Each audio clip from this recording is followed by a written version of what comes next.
dice que el pueblo de Israel llegaron a Mara y no pudieron beber las aguas de Mara porque eran amargas.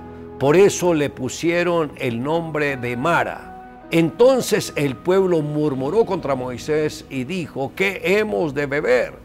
Y Moisés clamó a Jehová, y Jehová le mostró un árbol y lo echó en las aguas, y las aguas se endulzaron. Allí les dio estatutos y ordenanzas, y allí los probó. Hoy me gustaría tratar sobre el tema cambiando la amargura en dulzura.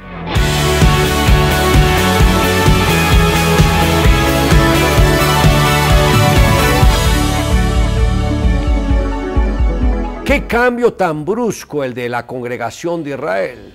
3 días atrás había toda una celebración, las doncellas danzando, los hombres alabando a Dios. Todo el pueblo se sentía como la nación más poderosa del mundo. Habían logrado derrotar al imperio más poderoso de la tierra. Tanto su rey como sus nobles, todo su ejército quedaron sepultados en lo profundo del mar. ¿Por qué tan corto el tiempo de la celebración?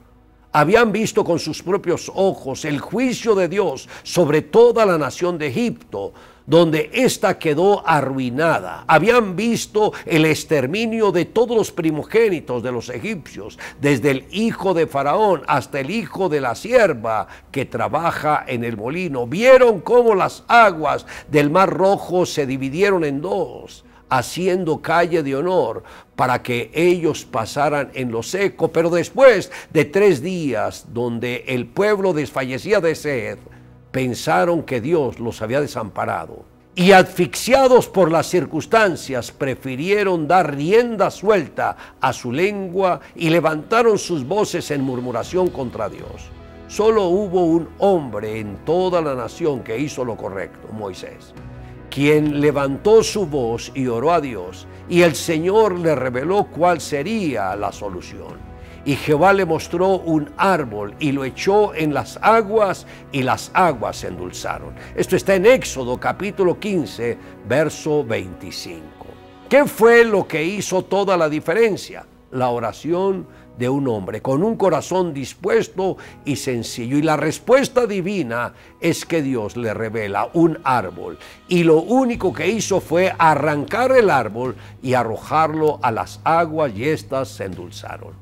¿No le parece paradójico que en muchos hogares se encuentran bebiendo las aguas amargas de la traición, la rebeldía de los hijos, o quizás la escasez financiera o el flagelo de la enfermedad en alguno de sus seres queridos? Si escogen el camino de la queja, esto no les ayudará en nada. Pero si se determinan poner en medio de las circunstancias el árbol de la cruz, todo cambiará.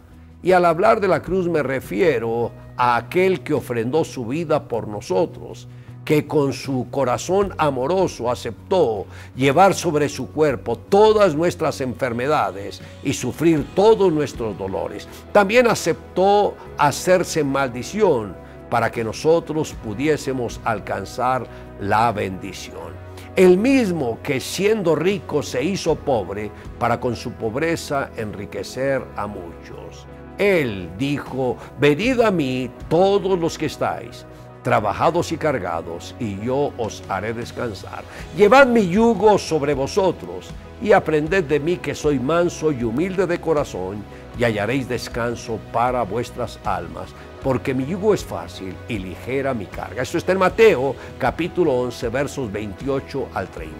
Este Jesús es el único que puede cambiar la amargura en dulzura.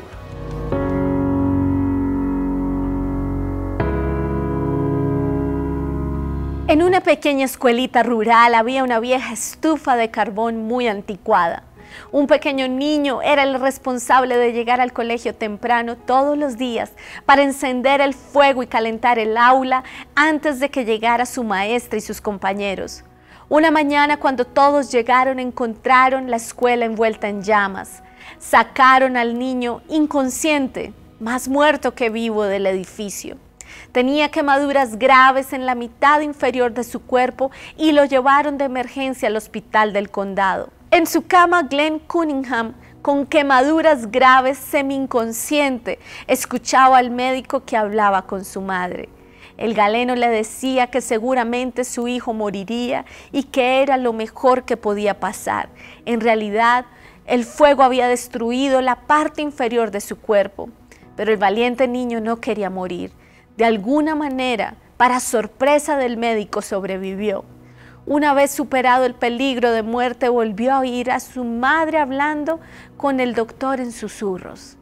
Debido a que el fuego había dañado en gran manera las extremidades inferiores de su cuerpo, le decía el médico a la madre: habría sido mucho mejor que muriera, ya que estaba condenado a ser inválido toda la vida, sin la posibilidad de usar sus piernas. Pero nuevamente Glenn tomó una decisión: caminaría. Cuando le dieron de alta, de la cintura para abajo no tenía capacidad motriz. Sus delgadas piernas colgaban sin vida. Todos los días su madre le masajeaba las piernas, pero no había sensación ni control. Simplemente no sentía nada. No obstante, su determinación de caminar era más fuerte que nunca. Una mañana soleada, la madre lo llevó al patio para que tomara aire fresco. Ese día, en lugar de quedarse sentado, se lanzó de la silla, se impulsó sobre el césped arrastrando las piernas. Llegó al cerco de postes blancos que rodeaba el jardín de su casa y con gran esfuerzo empezó a treparlo. Allí, poste por poste, empezó a avanzar, decidido a caminar. Empezó a hacer lo mismo todos los días hasta que hizo una pequeña huella junto al cerco. No había nada que quisiera más que darle vida a esas dos piernas. Por fin, gracias a las oraciones fervientes de su madre y sus masajes diarios, su persistencia férrea y su determinación inquebrantable, desarrolló la capacidad primero de pararse, luego de caminar tambaleándose y finalmente caminar solo y después correr. Madison Square Garden fue testigo de este joven que no tenía esperanzas de sobrevivir, que nunca caminaría, que nunca tendría la posibilidad de correr. Glenn llegó a ser el atleta estadounidense que corrió el kilómetro más veloz del mundo. Le invito a que me acompañe en la siguiente oración. Amado Dios, gracias, porque en medio de mi dolor, tristeza, aflicción y confusión, tú me ayudaste a entender que toda la medicina está en la cruz del Calvario. Gracias porque hoy he hecho de la cruz el centro de mi vida y de mi casa. Y por eso sentimos que disfrutamos de la dulzura de tu bendición. Te amo, Dios, en Cristo Jesús. Amén. Declare juntamente conmigo: bebí de la fuente de la salvación, que es Jesús mi Redentor, y Él cambió toda mi amargura en la más deliciosa dulzura.